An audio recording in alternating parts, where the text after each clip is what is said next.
अरे काजल डार्लिंग, तू इधर का करताड़ो? तोरा के हमरा तो देखते ही देखते मन में एकदम बुदबुदा आ जाता। का हमरा के प्यार न करबो का?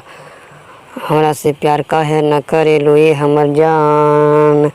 तोरा के देखते ही हमर सब कुछ एकदम टनटना जाला हो हमर जान। काहे कुल हमरा से बुझाते नइखे बात।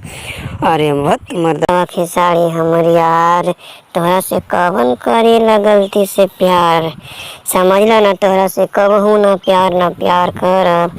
बुझाइल ह कि ना? तोहरा से प्यार न करब। का हो खेसारी राजा, हमरा के भुला गइला ज्यादा। तोरा के छोड़ब नहीं राजा, कबहू ना तोरा से प्यार करब।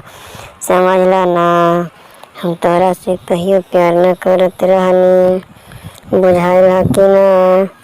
अरे काजल डार्लिंग, ऐसे क्यों बोल रहल बाड़ू? हमरा के तोरा से प्यार बा, बहुत यार बा, बहुते दिन से बेसुमार बा। काहे न समझत बाड़ू बतिया के?